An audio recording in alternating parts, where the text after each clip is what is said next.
How's it going, Hito? It's going good. How are you doing, Ricardo?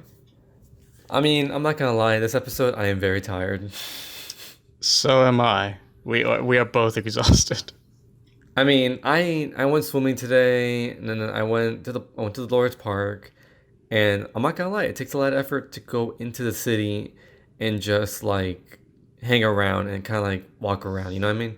What's the pool like? Because I never got a chance to go there, and also I didn't want to be in the company of people who potentially might have like athletes' feet.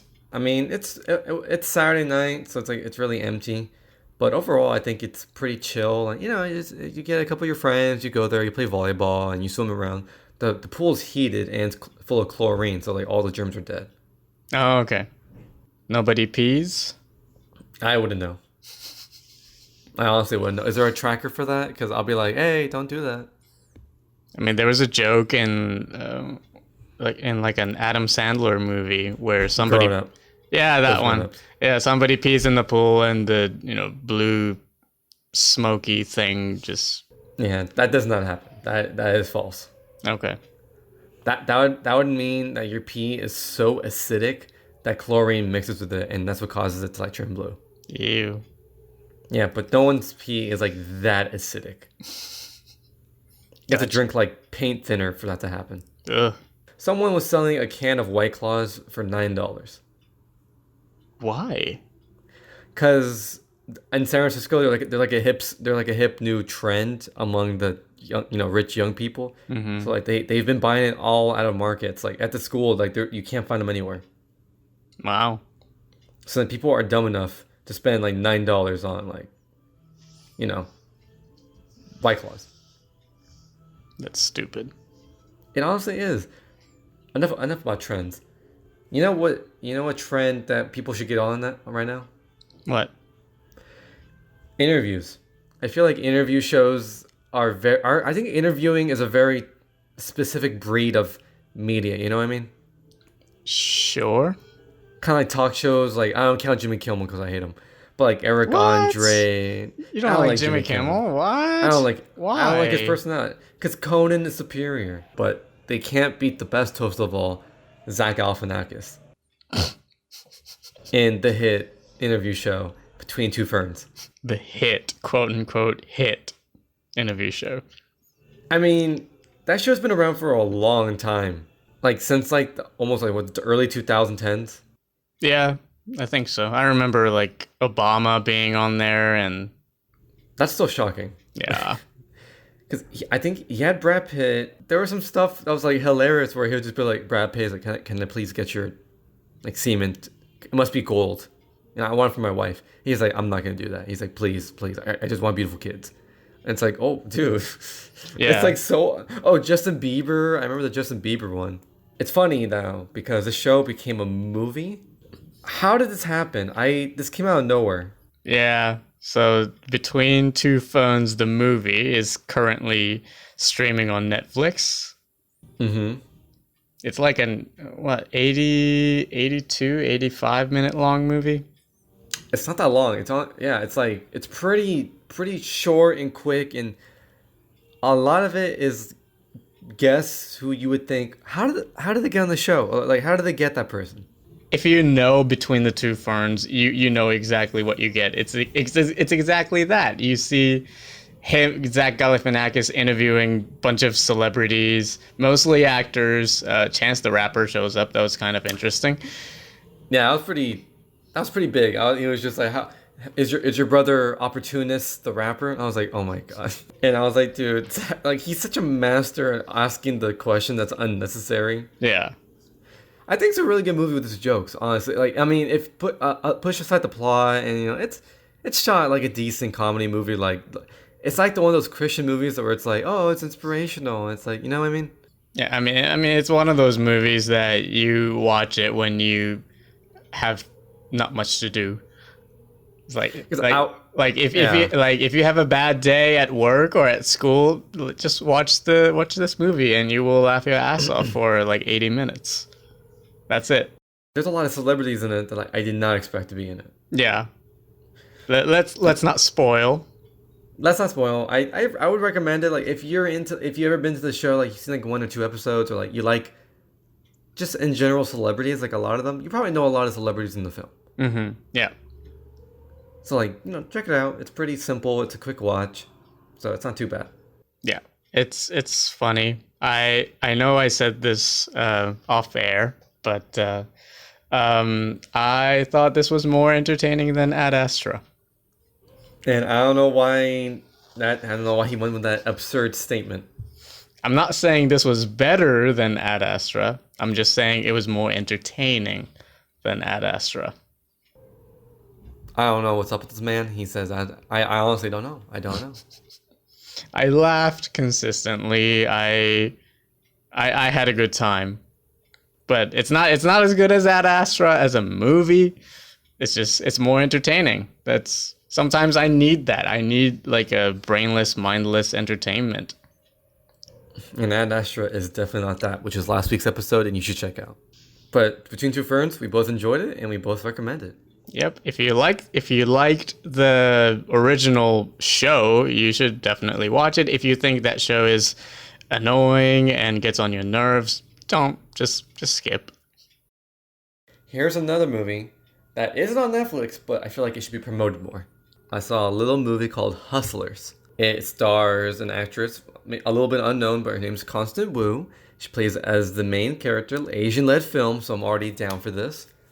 And then we have our queen, the master, the legend, Jennifer Lopez, playing as like the main head of this, strip club.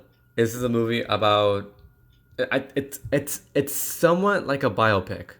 Mm-hmm. It's based on like an article. I did not know it was from an article until like at the end of the movie it does tell you, it does that biopic thing where it's like, oh, this happens at the end, or this character did this. Like it's like biopics and stuff like that. Mm-hmm. But at one point it was like based on the article written by blah blah blah, in the blah blah blah, and I was like, what? I never saw this happen. Like what are they referring to?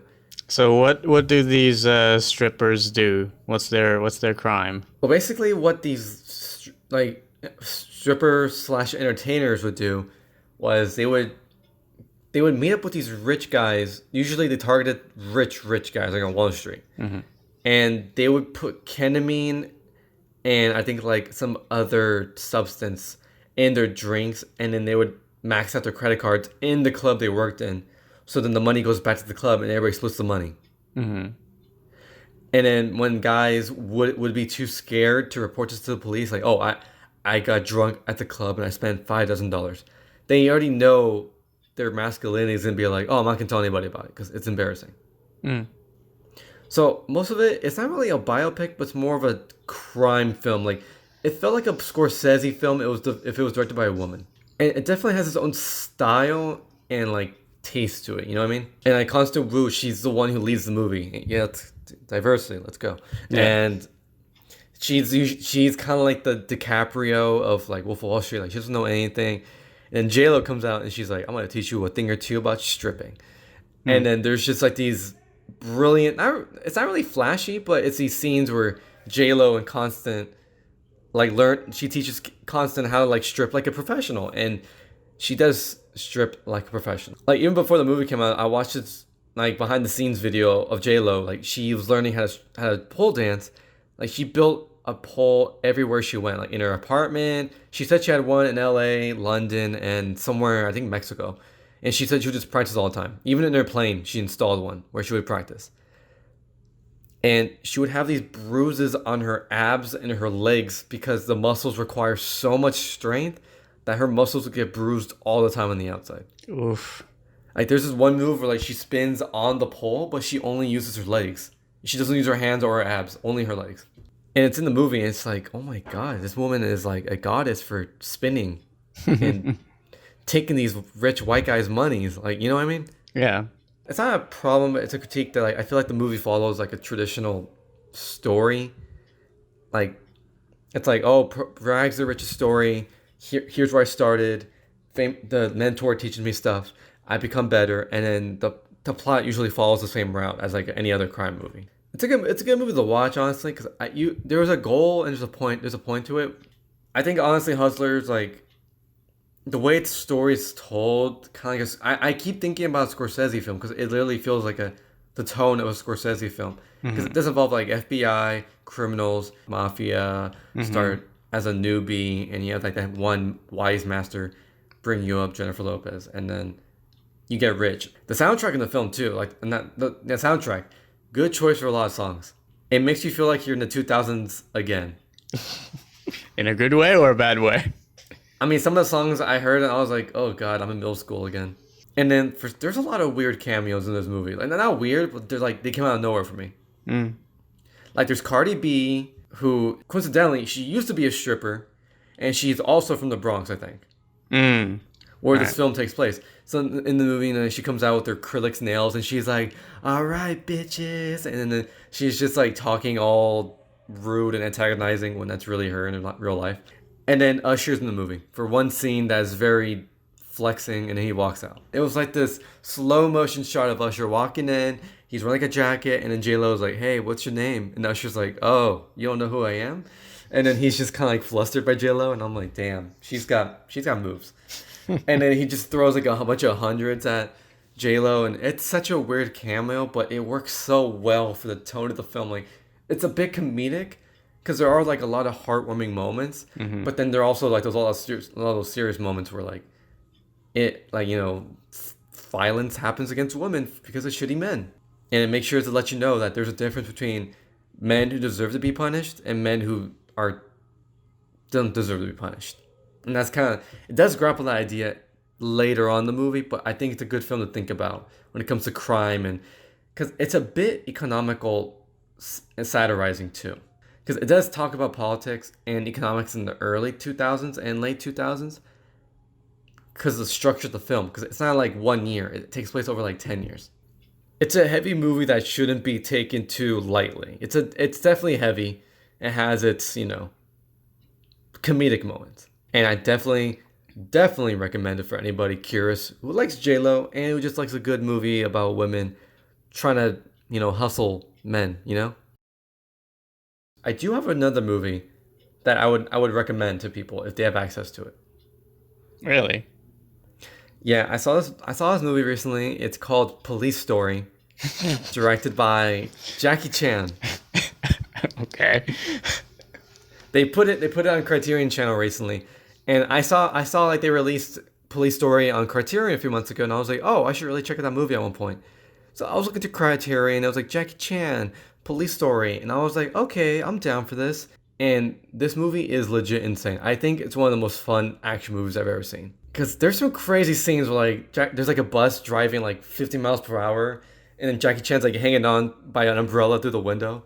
And then there's like slapstick humor, and it's like really creative how he does like action with his comedy. And I just thought it was like a really fun, lighthearted movie. I think it's a movie you would like. It's not too serious, but it's definitely a fun movie to be like, yeah, like beat up those guys and like drop kick him through a car window. Like, I feel like you would like it, Hito. I've seen like snippets of like crazy stunts that he did, but yeah, that's about it. I haven't seen the whole movie, so yeah, I'll check it out. Police Story.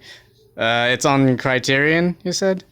It's on Criterion, and I think that's the only place where it's at. Yeah, because they put out movies that are a bit older and not really talked about. Because I feel like another Disney rant.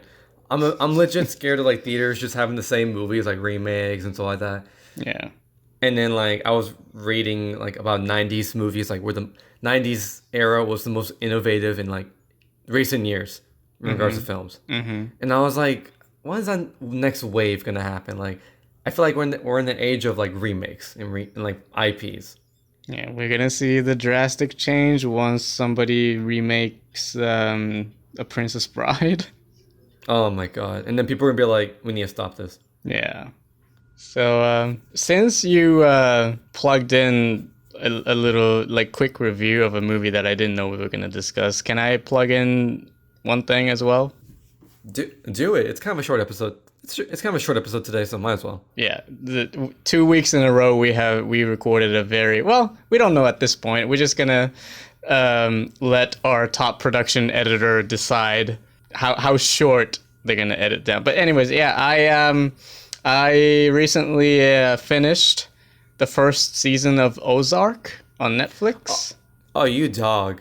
You were talking about that. Yeah, and it's pretty good. I enjoyed it. It's a crime drama that for some people reminds too much of Breaking Bad. I didn't mind it. But it's basically about this guy played by Jason Bateman who moves from Chicago to Missouri to launder Mexican cartels drug money. Oh, okay. I did not expect that. Yeah.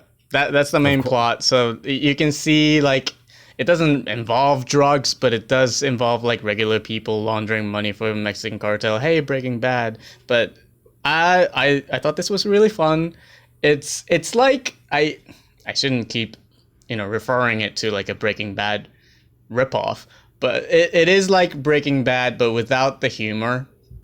Pretty serious. There are some despicable people. There's some really nasty violence, and it's fun. The performances are great. Bateman and Laura Linney, and there's this one actor whose name is Julia Garner. I've been a fan of hers for a couple of years now. I think she's a really good actor.